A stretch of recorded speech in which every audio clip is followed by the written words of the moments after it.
Howdy mates, good afternoon. How are we all doing? Here's a part 2 video over at the Peace River. I actually had to traverse my way through some of this vegetation before I could get over here, because you used to be able to come right in to this little cove via kayak, but you can't even do that now because this bald cypress right here has completely fallen over. And I believe that is of course due to the hurricane, unfortunately. So one thing I want to say right away is, if you haven't been exploring this river, this is an excellent opportunity to do so, just because it's a long river. It's probably about 100 or so miles long, and we're kind of at the last quarter of the river before it gets into the harbor. But rest assured though, this is all still fresh water right now, because the way for us to know, at least from what I've observed, is there are no mangroves over here. You're gonna mostly see, ferns and bald cypress and red maple for another two. And those types of trees you're not really going to see in brackish water. So that's how you know that you are for certain near fresh water.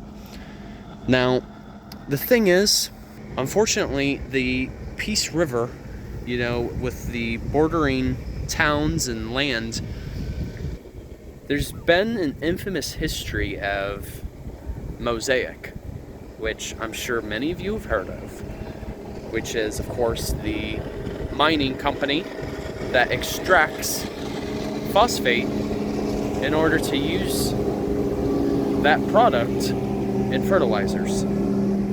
And I'm sure many of you have noticed, especially along highways, they create these large gyp stacks, which one of the byproducts of these gyp stacks that I speak of is hydrofluorosilicic acid, which is not good to have, especially in your drinking water source, because that is tied into fluorosis of your teeth, for example.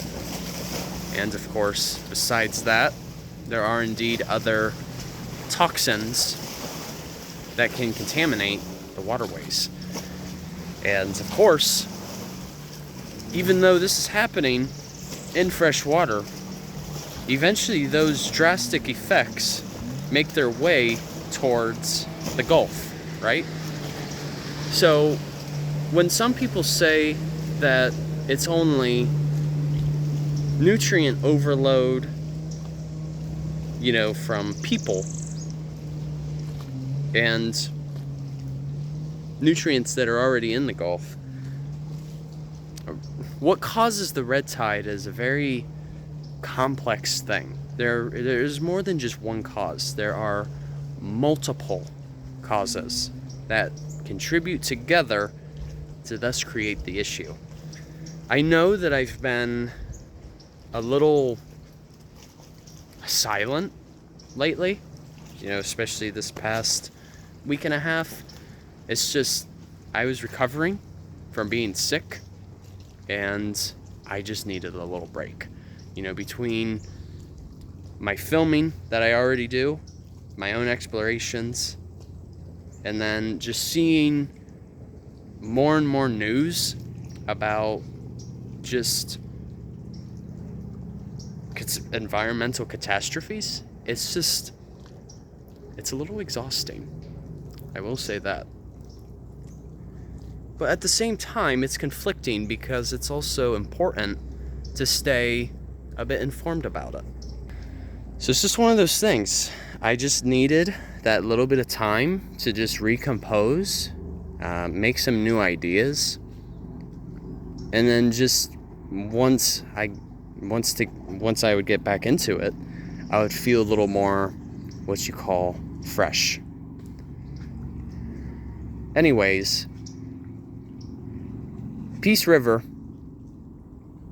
what happens here first will then happen in the Gulf.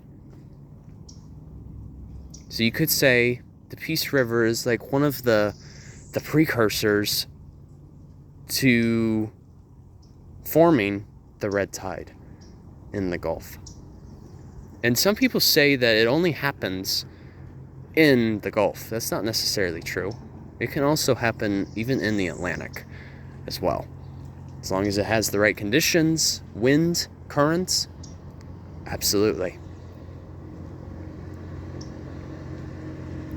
But one last thing, though, to note, you guys, is some people make it sound like red tide is unnatural. Well, the thing is, it actually really is. They're formed by these dinoflagellates called Karenia brevis, and they're already present in the Gulf. It's just when when they have more than what they need, they're going to keep producing. I mean, here's an analogy I like to think of. Say you're in a society that is comfortable, right? You have plenty of food, plenty of water, plenty of shelter, but you still have specific needs. Well, typically then,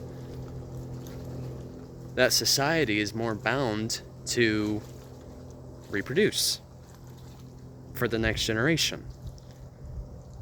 And so when you have those suitable conditions and then some, that Karenia brevis is just going to keep doing what it wants to do. It's just going to keep producing and producing and producing.